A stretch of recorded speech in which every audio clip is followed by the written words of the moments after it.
सुप्रभात बच्चों, आज हम हिंदी का दोहरान करेंगे। आप जैसे जानते ही हैं कि आज से आपकी परीक्षाएं शुरू हो रही हैं, तो कल आपका हिंदी की परीक्षा है। सो आज हम उसका दोहरान करेंगे। आय से लेके अह तक की मात्राओं का हमने पठन किया था, हमने पढ़ा था। आपको उनको एक बार अच्छे से दोहराना है पुस्तक में से देखकर, और आपको जो कॉपी में वर्क करवाया है उसका भी आपको अभ्यास करना है। ठीक है। अब मैं आप लोगों को व्याकरण संबंधित जो आपके विषय हैं उनको आपको पढ़ाऊंगी। जैसे कि आज हमको पढ़ना है क्रिया। क्रिया क्या होती है? क्रिया मतलब ऐसे शब्द जिनसे हमें पता चले कि कुछ काम हो रहा है। जैसे मैं आपसे बात कर रही हूँ, बोल रही हूँ, है ना, और आप सुन रहे हैं। फिर आप खेलते हैं, आप पढ़ते हैं, आप खाना खाते हैं, आप पानी पीते हैं। यही चीज़ें हमने अभी कल अंग्रेजी की कक्षा में भी पढ़ी थी, है ना।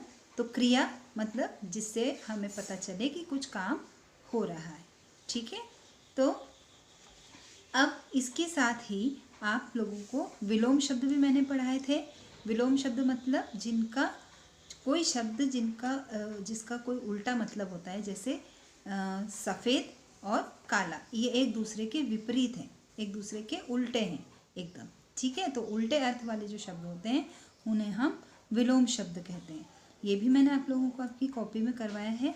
इसका अभ्यास कार्य आप अच्छे से समझ के कीजिएगा। अब पर्यायवाची शब्द जो होते हैं, पर्यायवाची शब्द मैंने आप लोगों को बताए थे। जैसे सूरज। सूरज जो हम रोज़ देखते हैं ना, सूरज उगता है। तो सूरज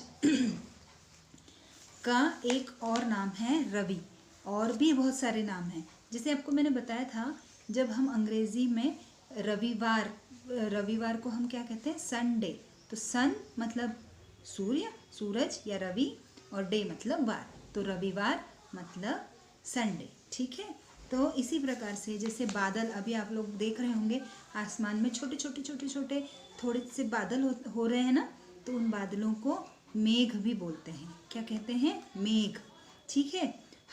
जब हवा चलती है वो हमें महसूस होती है, हमें दिखाई नहीं देती है, लेकिन हवा को हम क्या कहते हैं? वायु या फिर पवन। ठीक है।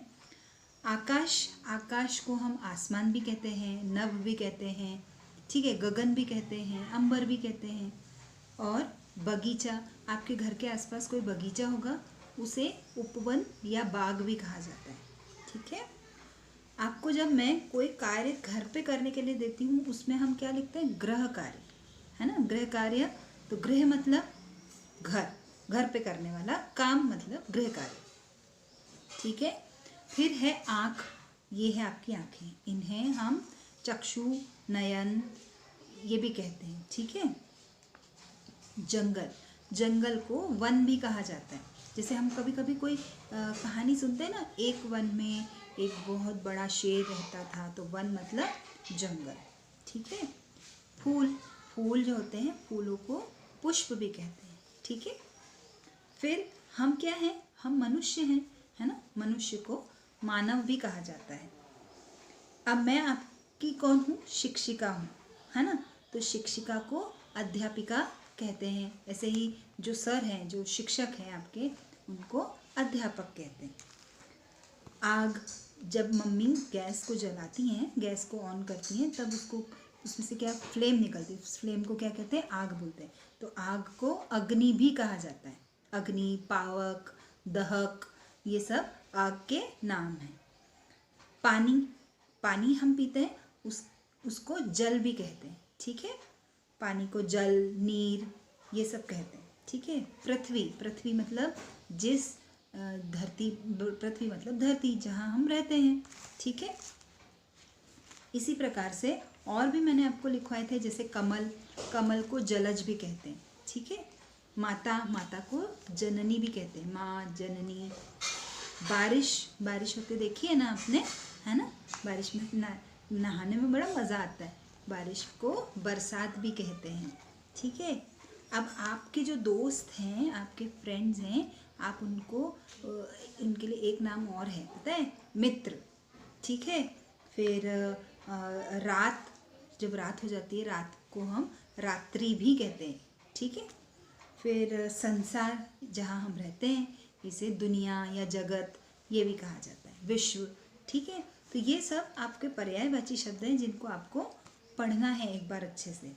अच्छा, हमने गिनती सीखी थी, है ना, 1 2 3 4 5 6 7 8 9 10, फिर 11 12 13 14 15 16 17 18 19 20। तो ये आपको शब्दों में लिखना भी आना चाहिए, ठीक है। अच्छा, अब मैं आपको ये बता रही हूँ, जब हम दो वर्णों को जोड़कर लिखते हैं, है ना, जैसे कि आधा च और पूरा च, तो हम उसमें जब हम बनाते हैं च और आधा च, ठीक है, तो बच्चा, बच्चा बन जाता है, ठीक है, बच्चा, ब फिर आधा च, उसमें च में आ की मात्रा, तो बच्चा। यहाँ पे हम दो वर्णों को, एक को आधा और एक को पूरा, ऐसा जोड़ रहे हैं। जैसे कि अगर हमको लिखना है,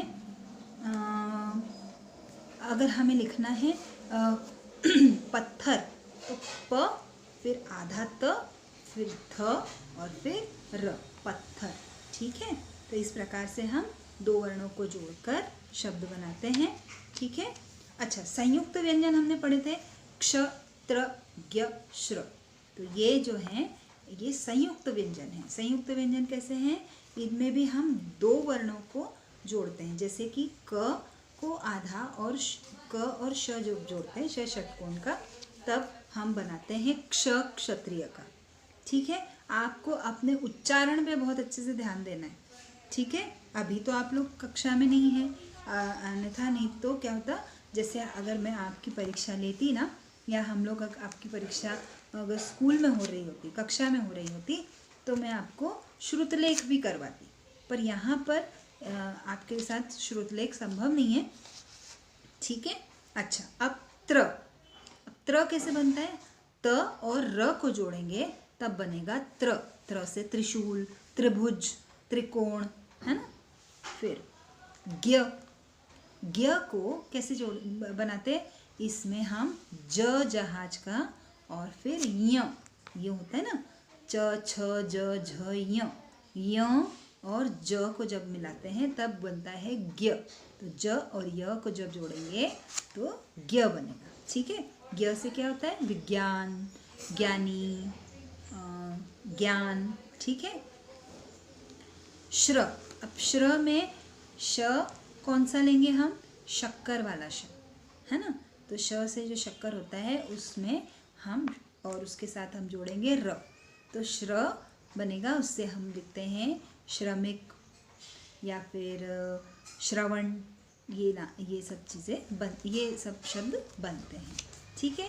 अब ये तो हो गया आपका हिंदी का पाठ का भी हो गया।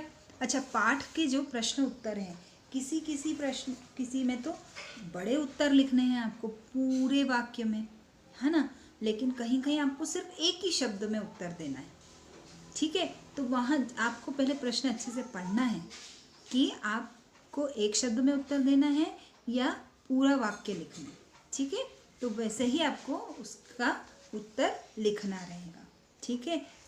अच्छा, आप चित्रों को देखकर भी आप उनके नाम लिख सकते हैं, है ना, पहचानते हैं ना कि चित्र देखकर आपको लिखते आता है, ठीक है। कोई नया शब्द अगर आपको बनाना है तो भी आप बना सकते हैं, ठीक है। तो इस प्रकार से ये आपको करना है। अब मैं आपको एक चीज़ और बता रही हूँ, इसमें मैं आपको बता रही हूँ कि जब हम विलोम शब्द लिखते हैं तो ज़रूरी नहीं है कि मैं आपको अगर आपके एग्ज़ाम के पेपर में विलोम शब्द लिखा हुआ है और उसका विलोम शब्द लिखना है, हो सकता है आपको चित्र दिया हो, आपको चित्र देख के पहचानना हो कि अच्छा, जैसे कि मैंने आपको एक काला कौवा, ठीक है, काला कौवे का एक चित्र दे दिया और फिर उसके साथ में ही आपको एक बगुले का चित्र दे दिया। तो आपको ये देखना है, आपको कौवा और बगुला नहीं लिखना है, आपको ये देखना है कि कौवा का कौन से रंग का होता है? काले रंग का। तो जैसे मैंने लिखा काला कौआ और फिर डैश लगा के बगुले का चित्र लगा दिया, तो वहाँ जो डैश रिक्त स्थान है वहाँ पे आपको सफ़ेद लिखना होगा। ठीक है, ये आपको मैंने एक उदाहरण दिया है, ऐसा भी आ सकता है, या फिर मैं आपको ऐसा भी दे सकती हूँ कि मेरे पास नई पेंसिल है, आपके पास डैश पेंसिल है। तो नई का जैसे उसके नीचे अगर अंडरलाइन होगी तो आपको उस शब्द का विलोम शब्द लिखना है। तो नई का उल्टा क्या होता है? पुरानी। ठीक है, तो आपको ऐसे लिखना होगा। ठीक है, तो ये इस प्रकार से अब आपको आपके एग्ज़ाम पेपर में या आपके टेस्ट में आपको ऐसा लिखा हुआ आ सकता है। ठीक है, अच्छा, प्रश्न उत्तर आपको अच्छे से याद करने हैं, शब्द आपको लिख लिख कर आपको उसका अभ्यास करना है, जिससे कि आपको परेशानी न आए। तो जब भी आपको, जैसे ही आपको आपकी वर्कशीट मिलेगी आपके फ़ोन पे, आपको पहले उसको अच्छे से पढ़ना है। ठीक है, पहले आप पूरी उसको वर्कशीट को आप पढ़ लीजिए। ठीक है, और फिर जब आप अपनी कॉपी में लिखेंगे तो आप कैसे लिखेंगे, मैं उसका फॉर्मेट भी भेजूंगी आपको। ठीक है, आपको कॉपी में सबसे पहले आपको डेट लिखनी है। ठीक है, हिंदी में आप दिनांक लिखेंगे, हिंदी में कैसे लिखते हैं आपको पता ही है, और डेट लिखनी है इंग्लिश में। फिर उसके बाद आपको ऊपर लिखना है कि आप कौन से सब्जेक्ट की एग्ज़ाम दे रहे हैं, तो आपको सब्जेक्ट भी लिखना है उसमें। ठीक है, फिर आपको प्रश्न 1 या क्वेश्चन नंबर 1 लिख कर उसका आंसर लिखना है। आपको प्रश्न नहीं लिखना है, क्वेश्चन नहीं लिखना है। ठीक है, मुझे लगता है कि आपको ये चीज़ समझ में आ गई होगी, और अगर नहीं समझ में आती है तो आप, जब मैं आपको फॉर्मेट भेजूंगी उससे आपको अच्छे से समझ में आ जाएगा। ठीक है, तो आज के परीक्षा के लिए आपको ऑल द बेस्ट। अच्छे से पढ़ाई कीजिएगा, अच्छे से अपना टेस्ट दीजिएगा। ठीक है, थैंक यू, धन्यवाद।